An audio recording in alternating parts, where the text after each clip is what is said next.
The Toyota RAV4 is far and away the best-selling compact crossover in the United States. Believe it or not, in 2024 alone, they sold nearly 500,000 of these. Well, today we're going to check out the latest version. This is, of course, the 2025 RAV4 XSE Hybrid. The XSE means this is the sporty version of the RAV4. The XSE comes with special two-tone paint, black accents in the front, as well as over the wheels and the side rockers.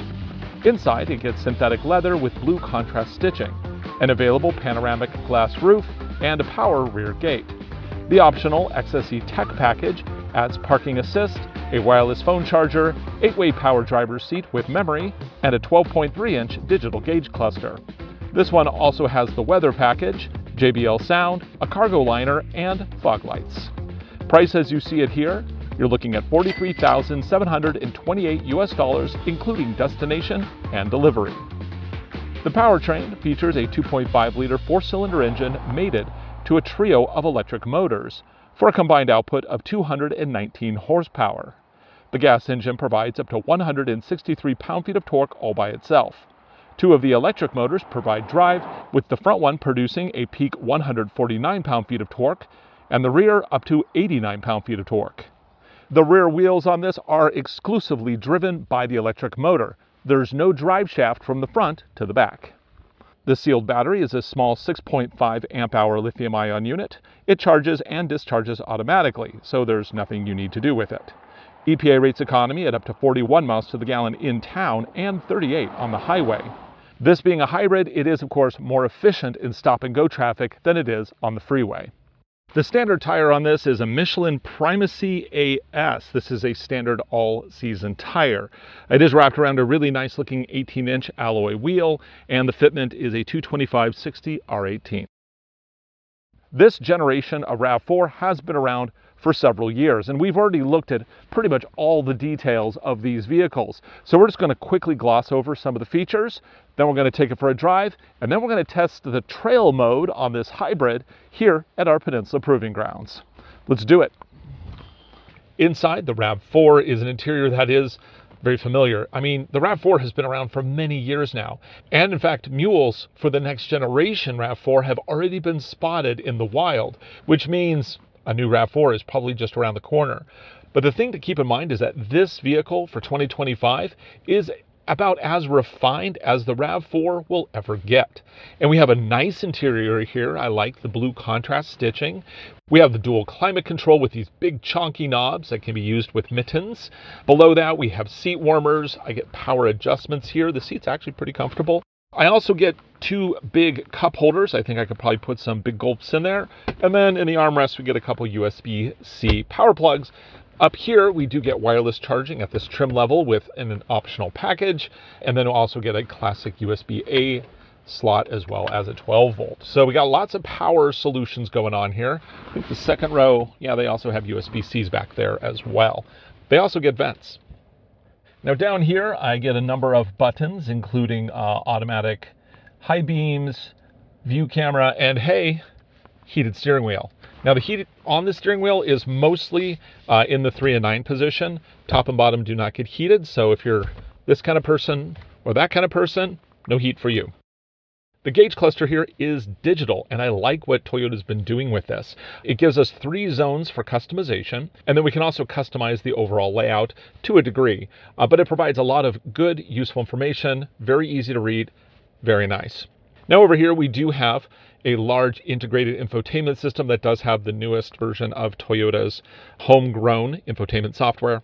A couple years ago, they finally updated to the new system. We get lots of little options in here. We have everything from XM satellite radio to we can even look at like energy flow to see the diagram of how the vehicle is working and all that. Plus, it also supports Apple CarPlay and Android Auto. As the diagram shows us here, there are 2 primary electric motors. There's also a third one that acts as a motor generator, but these are the primaries. And up front, you have both an electric motor working with a gas engine. And then in back, you have a dedicated electric motor just pushing the rear wheels. So this is a part-time all-wheel drive system. It'll basically give us power back there when it feels it needs it. But that said, we do get some drive modes, which will customize the way power is distributed around the system. And then we also have a trail mode, which will give us kind of the emulation of lockers by using brake vectoring. We'll try that out in just a moment. But first, let's head out to the road and just see how this thing drives in 2025. So the price on this specific tester is almost exactly the price that I paid for my new Bronco Sport Badlands. So why am I not doing a head-to-head between these two vehicles? Well, the XSE Hybrid here, it's totally a different class of vehicle. It is trail kind of as a far second concern, whereas the Bronco Sport Badlands is more primarily a trail style vehicle. I mean, hence the skid plates, higher output engine, all that kind of fun stuff. This one is more about street style and economy, but that doesn't mean that it's not fairly fun to drive. Now, when I lay the throttle in, I do get a pretty good pull, because of course we have more than 200 horsepower here, but it does feel very front wheel drive oriented in the way that that power is put down to the ground. You can even see on the diagram here what's happening as we're doing it, which that's pretty cool. So it feels pretty potent actually for like around town driving. Let's see what it can do with a 0 to 60. Now I'm going to put the drive mode into sport, and we're just going to stop. It's mostly level. 3, 2, 1, floor it. Okay, that's pretty good punch out of the gate. 40, 50, and 60. It's pretty good. Now I want to point out here that we don't have to worry about disabling the auto start stop function on a 0 to 60 with a vehicle like this, because the electric motors provide the launch. I don't have to wait for the gas engine to kick on. Because of that, it's a very smooth start. Also, electric motors provide 100% of torque at 0 RPM, so it's quick.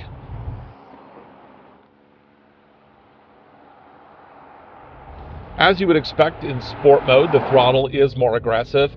Accelerating up to highway speed, it uses the all-wheel drive system. But now that I'm up at 45 miles per hour, it's primarily front-wheel drive. It doesn't use that rear electric motor at all. It would only kick in the case of some slip. But it's dry today so far, so no slip at all. If I go back into normal, it basically feels about the same. Just your throttle isn't quite as aggressive, but that can be managed with a foot. The drive modes here, they don't make a huge difference. I am hoping that the trail mode will make a big difference in a little bit though. Flooring it, rear wheels kick in as I'm turning. That's good, provides stability in the cornering. Actually, let's see here. This is not a fast corner, but let's see if I just roll on some throttle with a little bit of steering input. Yeah, I get traction to the back. There's a little gauge here on the left that actually shows me power distribution front to back. We are getting power in the back whenever you would expect power in the back, like going through corners, for example. But obviously on straightaways at highway speed, yeah, it's not going to do anything back there. There's no reason for it to. That gives it an opportunity to charge up the batteries so that you'll have more power when you need it. You can just watch this thing as I'm driving. Seating position is very vertical. I get great visibility. I can kind of see why the RAV4 is such an incredibly popular vehicle. Usable space, good performance, and amazing economy with all-wheel drive. That's kind of a very compelling package. In fact, I do not envy the engineers over at Toyota who have to one-up this. I mean, 500,000 of these sold just last year in 2024. I think what will be interesting to see is whether or not the next generation of this is hybrid only. There's rumors that that could be the case, but I would be concerned with them being able to hit that lower price of entry that you can get with a straight gas motor. Time will tell. Maybe they'll offer both again.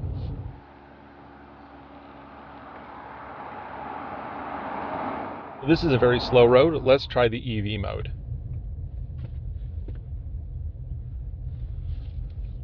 Yeah, so it's full electric right now. That speeds up to 25. This is a 25 mile per hour road. Also interesting to note that I am seeing that as I'm adding a little extra throttle, it is still powering those rear wheels even in EV mode. Not a lot. I'm only getting 1 little pip out of 5 on the little display there, but it is actually doing something, which is interesting. Well, not now because I'm driving straight, but I'm sure as soon as I turn, it'll kick back in. So what is the use of an EV only mode at 25 miles per hour? I don't know, parking lots. I guess it's mostly about efficiency. You know, use the free power when you can. Why not, right? Okay, went over 25 miles per hour. I hit 26 and it deactivated EV mode. That's fine. Let's feel corner roll as we go through the corners here. Very well composed. I mean, this is actually not, this is a kind of a fun vehicle to drive. The RAV4, it's basically like the modern Camry. Even though Camry, yes, still exists, but the Camry used to be like the #1 selling car. Now, this is the #1 selling compact crossover, which of course compact crossovers now are about the same size as a Camry was back in the day, because that, even though it was a mid-size, anyway, it's all very confusing. But the point being is that this vehicle sells really well. I can see why. It drives great.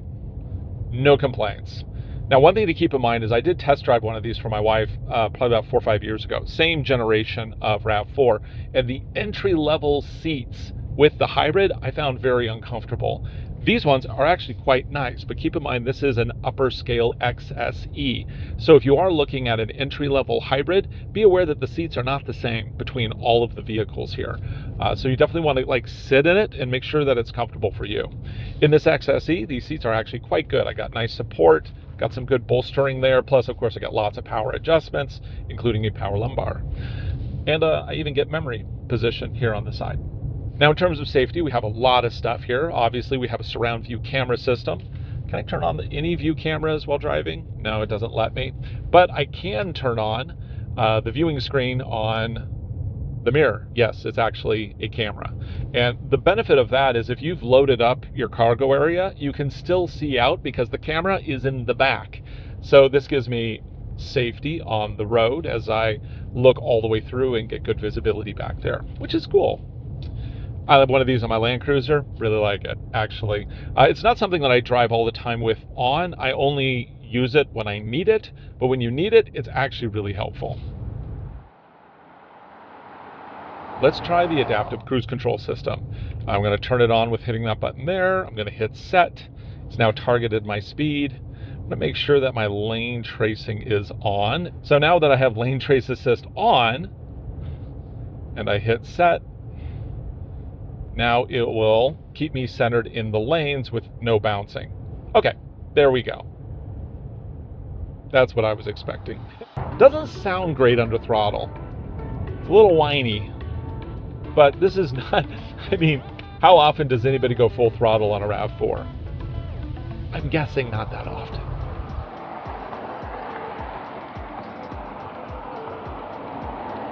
Overall, on the street, this car is very pleasant to drive. It's nice, it has plenty of power, the tech is really good, the economy is amazing. The interior I also rather like. The one thing I don't particularly care for is the wrap on the steering wheel. It just feels kind of slippery and cheap. Also, the fact that the heat is only in 2 positions, not top and bottom, I think that's a little bit of a miss. So it's great out here, but how is it when the road ends and the trail begins? We're going to find out by taking it through a few of our easy trails over at our Peninsula Proving Grounds. Let's do this.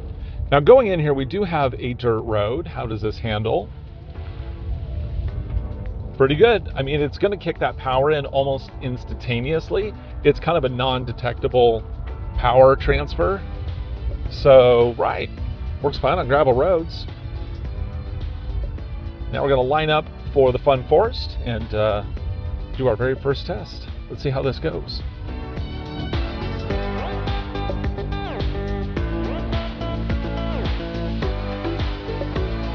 Step number 1, get into the trail. We have a little bit of a bump at the beginning here. This will really test out whether or not this has slightly more than 8 inches of ground clearance that Toyota claims, or if it's at least a usable over 8 inches.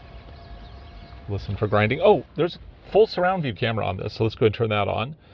Now, they don't have a trail cam style function. You can toggle steering lines on and off, but it's not it's not great for trail cam use, actually. That's kind of a rough camera up front there. So for grinding. Ooh. Oh, that chunking sound, that's not grinding. That's the power distribution system. I haven't even engaged trail mode yet. Well, let's go ahead and engage trail mode. It's definitely trying to do something. So at this point, it should really kick in. Come on, you gonna get in? You gonna get into the course? There we go. Wow. That's the loudest grinding sound I've heard in a compact crossover. And the grinding, of course, is the brakes pulsating to try to shift power around the system. Now we're going to go into a dip here where we're going to start lifting wheels again, actually. And that will really force it to shift power around, especially as we climb out here. So right here, we're going to lift that back tire.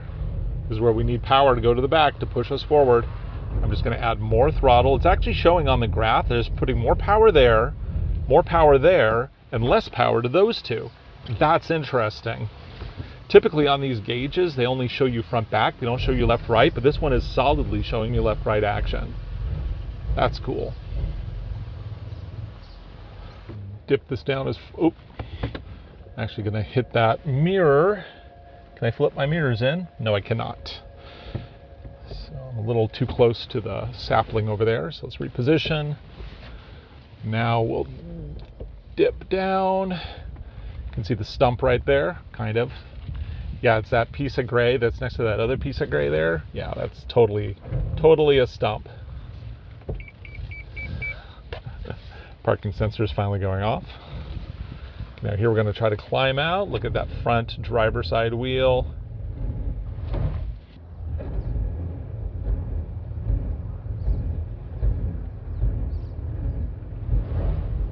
So I'm just going to add more throttle, tipping it in. I started at about 5% and then went all the way up to probably around a quarter throttle.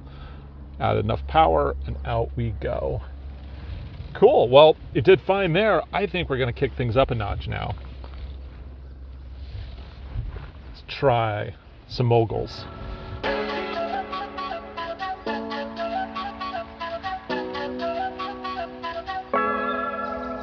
So this particular test was a real challenge for the Chevy Equinox Active. It had trouble pushing power to the back. Now, the Equinox Active definitely had something up on this vehicle in that it was equipped with general grabber all-terrain tires, which are better for muddy conditions like this. They're not full-on mud terrains, but they definitely are going to be better than the all-seasons that we're rolling on right now. These are going to be like driving on slicks in the mud. It's definitely pushing power to the back. Can I get through this? Let's see. Going to add a little throttle. I'm not going to run through this. I'm just going to crawl through it because I want the all-wheel drive system to do the work. I don't want just gravity and momentum to pull us through. You seeing power in the back there? I mean, that's slippery. I'm sliding all over the place. Just walk right through it. That's what it's supposed to do. Chevy. Now let's check clearances on the moguls here as we go in. Now we're going to be definitely lifting more wheel than we did before, although, I mean, vehicles like this, these unibody crossovers don't have a lot of articulation, so they're going to lift wheels, and that is, you know, counterproductive to crawling through difficult objects. This is where I'm going to listen for the front, make sure we're not grinding. Add throttle. I'm going to increase throttle as I go, so I have a controlled crawl through here. I'm trying not to go too fast because I don't want to crash down on the nose during the teeter-totter. Did good. Oh, then let it down. Man, you know, the RAV4, it is impressive, especially for a hybrid, you know, a highly efficient hybrid, yet it can get through stuff like this with the wrong tires. I mean, yeah, gotta give it props. That's pretty good. Okay, then we're gonna do the sand slide. I'm gonna take the easy line to the left though. Come on, wheel. You gonna let us climb this? Come on, you got this. It's slow and steady, but it gets the job done. Man, you know, I wouldn't have guessed that this would have done this well. So yeah, overall, this RAV4, I mean, whether you get the XSC or one of the many other trims, the RAV4 is going to have the same powertrain. It's going to have that electric motor in the back, and it provides enough kick when you need it. Is it a performance off-roader? Clearly not. I mean, I wouldn't even call it an off-roader. This is a street vehicle that can actually conquer some trails that are easy trails. You're not going to be stuck down a road because you can't get down it if there's a little bit of mud on it or something. Overall, I'm very impressed with this RAV4. I'm looking forward to the new one, which is just around the corner. For Driving Sports TV, I'm Ryan Douthit. Thanks for watching. Be sure to like, subscribe, share videos. We make them for you. I hope you enjoy them, and I hope you enjoy this look